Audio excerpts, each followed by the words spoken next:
Just give me liberty, or give me death.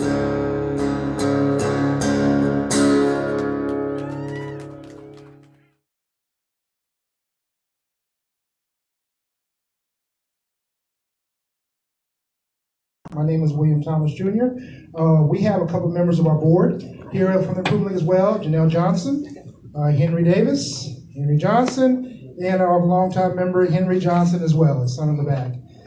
Again, C.L. Townsend is a member, as well as Ione is a member of the improvement league. All right, so again, like I said, we're a nonprofit organization. Citizens of District 58, Plant City, Temple Terrace, and in the state of Florida. Every human being on the planet deserves health care. And we live in the United States of America, the richest nation in the history of mankind. How can we call ourselves the greatest nation on earth, but we don't care about sick and dying people? This cannot continue. So if elected, yeah, I would push to accept the expansion of Medicaid, and I would take it a step further. I would say we need universal health care. Every American deserves health care now.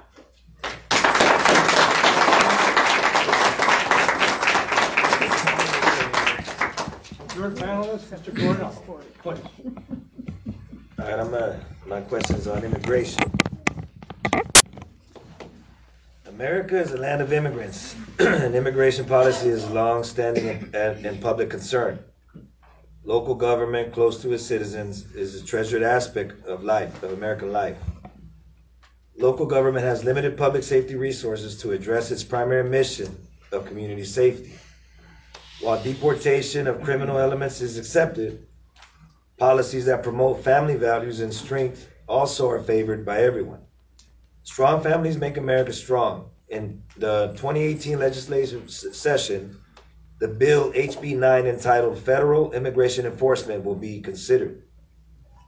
Many of the provisions of this bill will impact families and require local law enforcement to become agents of federal immigration enforcement and remove local control over how local government will interact with its residents.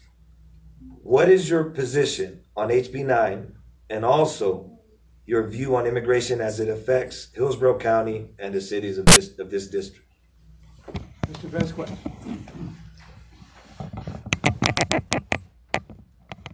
That question touched me.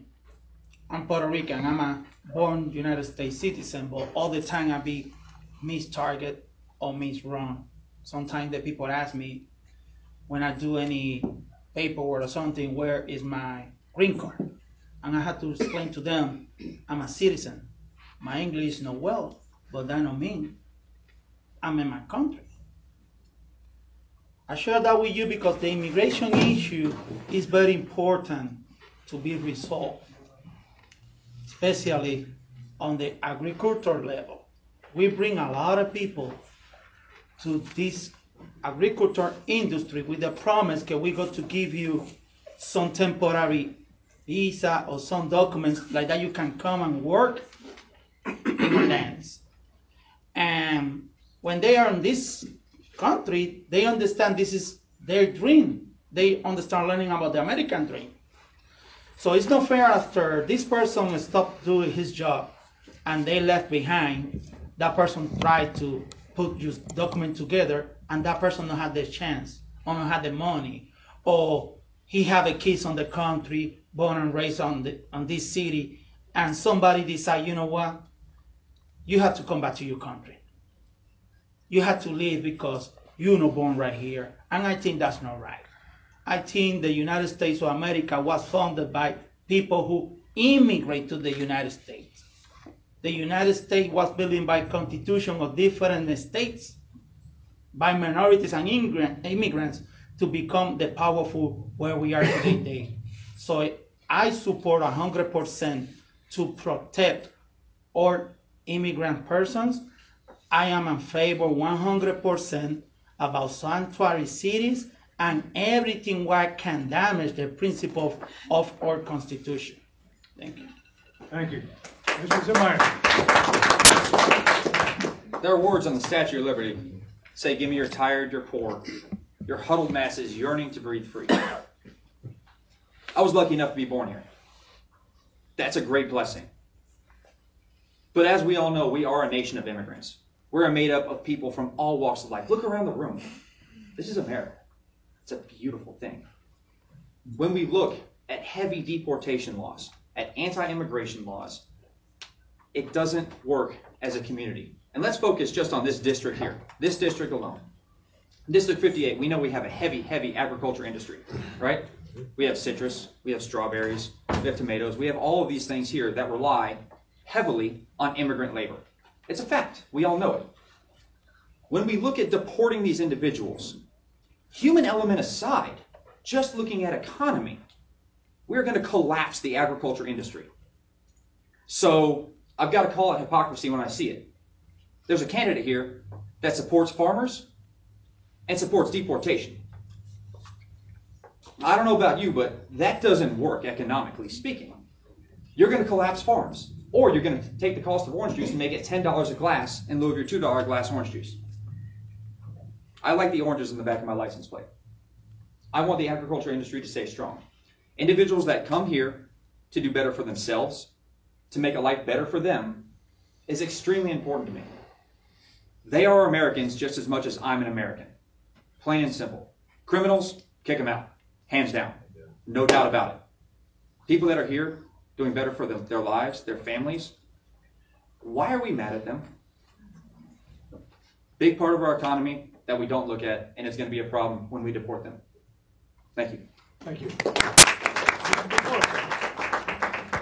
When we talk about immigrant labor in agriculture, it's very simple. There is a program, the H-2B program, where folks are allowed to come over and work in our agricultural fields. They are legal, but there's structure to make sure that that they must be housed, they must be given transportation. It is a tremendous cost, but it is the safest alternative for labor, and that's what you find in the strawberry industry here in Plant City.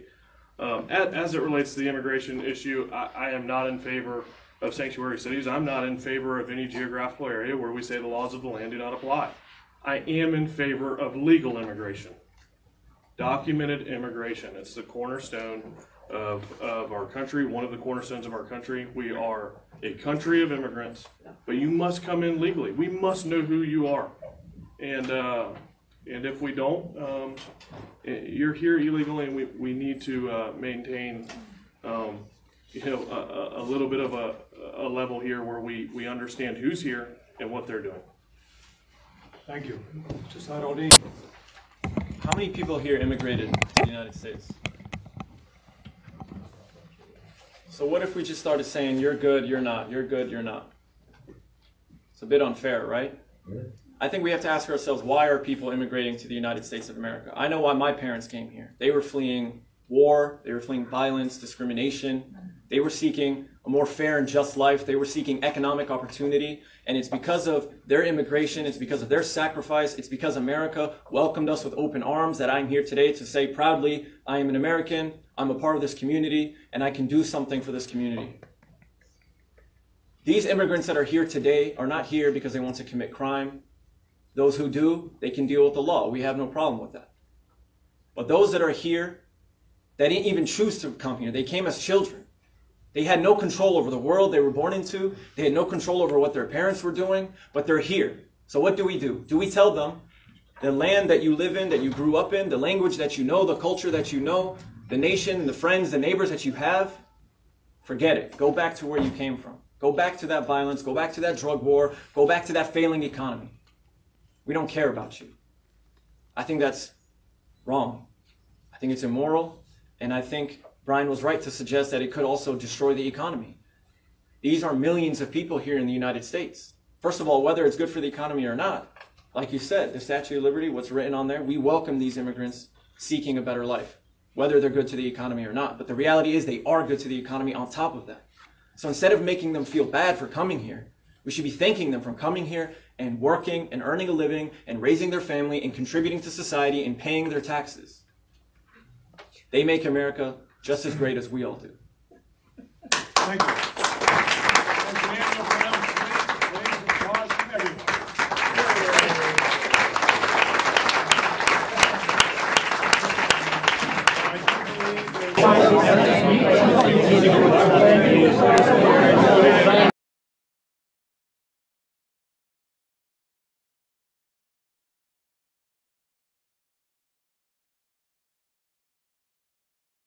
Just give me liberty, or give me